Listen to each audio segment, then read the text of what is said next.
अस्सलाम वालेकुम दोस्तों, मेरा नाम है ज़ैन आबिद और आप देख रहे हैं सच कहानी।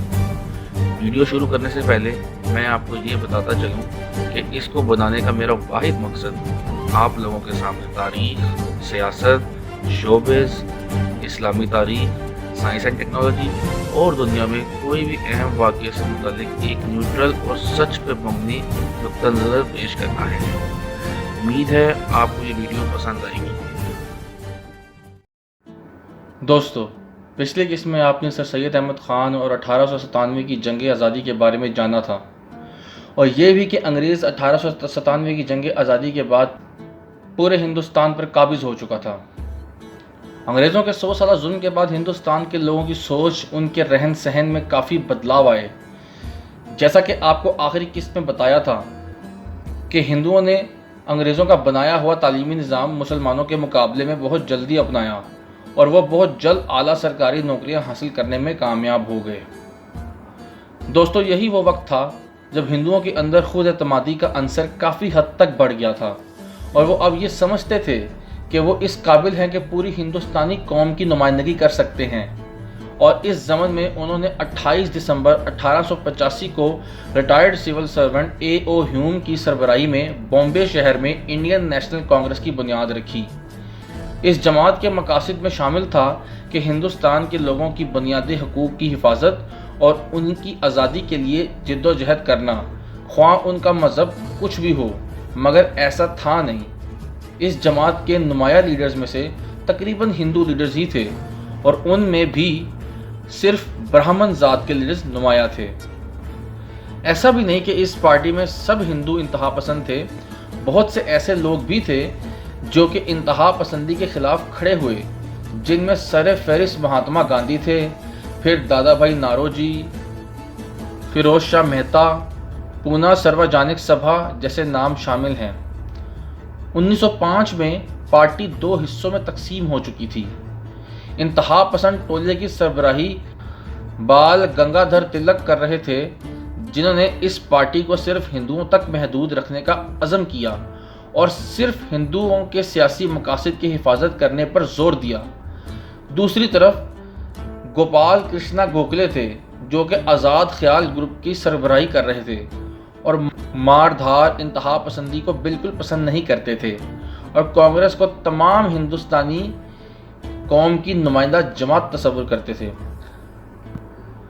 दोस्तों, आपको ये जानकर शायद हैरत हो कि मुसलमानों की नुमाइंदगी करने वाले कांग्रेस जमात के लीडर में सबसे बड़े लीडर का नाम था मोहम्मद अली जिन्ना। जी हाँ, 20वीं सदी के शुरू से ही जिन मुसलमान लीडरों ने कांग्रेस जमात में शमूलियत इख्तियार की, उनमें सबसे बड़ा नाम मोहम्मद अली जिन्ना का है, जो कि हिंदू मुस्लिम इत्तेहाद के बहुत बड़े दाई थे और आपकी कांग्रेस जमात में काफ़ी इज्जत थी। उस वक्त आपके हम नवाओं में अब्दुल कलाम आज़ाद, मोहम्मद अब्बास ख़ान और ख़ान अब्दुल गफ़ूर ख़ान शामिल थे। कायद की बहुत से मुसलमानों की कांग्रेस जमात में शमूलियत की एक और वजह यह भी हो सकती है कि उस वक्त तक ना तो मुसलमानों की कोई नुमाइंदा जमात बनी थी जो कि कौमी सतह पर मुसलमानों की नुमाइंदगी करे, और ना ही हिंदू और मुसलमानों में अभी वो इख्तलाफात हुए थे कि जिनकी बुनियाद पर मुसलमान अपनी अलग जमात के बारे में सोचते। मगर जल्द ही ऐसा हो गया। मुसलमानों को ये अब लगने लगा था कि कांग्रेस जमात हिंदू अक्सरियती जमात है और ज़्यादातर हिंदुओं के हकूक़ का तहफ़्फ़ुज़ करती है। इसके बरक्स कांग्रेस जमात के मुसलमान लीडर ही सिर्फ मुसलमानों की बात करते हैं और वह बहुत थोड़ी तादाद में हैं। इसी के नतीजे में सन 1906 में ढाका में नवाब मोहसिनुल मुल्क की सरबराही में ऑल इंडिया मुस्लिम लीग का क़याम अमल में आया। गो के इसकी बुनियाद सर सैयद अहमद ख़ान की ज़िंदगी में ही डाली जा चुकी थी।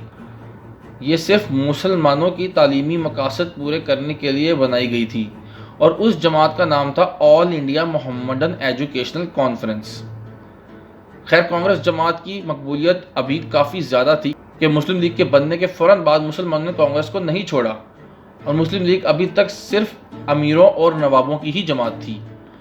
1915 में गांधी के साउथ अफ्रीका से वापस आ जाने के बाद कांग्रेस ने गांधी को गैर सरकारी तौर पर अपना रूहानी रहनुमा बना लिया और गांधी के फैसले कांग्रेसी लीडर बिलखसूस हिंदुओं के लिए हरफ आखिर होते थे اور اسی ضمن میں گاندھی نے کانگریس پارٹی میں اعلان کیا کہ وہ عثمانی خلافت کی بچاؤ مہم میں شامل ہوں گے اور اس کو بچانے کے لیے جس حد تک جا سکے جائیں گے، چاہے وہ پھر مار پیٹ کا راستہ ہی کیوں نہ ہو۔ اس چیز کو انہوں نے ستیہ گرہ کا نام دیا۔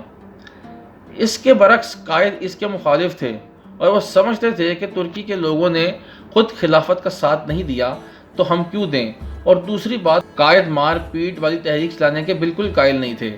وہ ایک قابل بیرسٹر تھے اور جانتے تھے کہ انگریز حکومت کانگریس کی اس حرکت کا جواب بہت سختی سے دے گی اور آزادی کے لیے جو محنت انہوں نے اور باقی لیڈروں نے کی ہے وہ سب ضائع ہو جائیں گی۔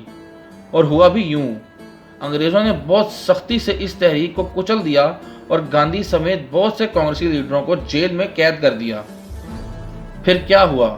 قائد نے کانگریس جماعت کو کیوں چھوڑا اور مسلم لیگ میں شمولیت اختیار کیوں کی؟ لکھنؤ پیکٹ کیا ہے اور اس کے کیا مقاصد تھے؟ یہ سب آپ کو بتائیں گے، مگر تحریک پاکستان کی اگلی قسط میں۔ جی ہاں دوستو، تو کیسے لگی آپ کو ہماری یہ ویڈیو؟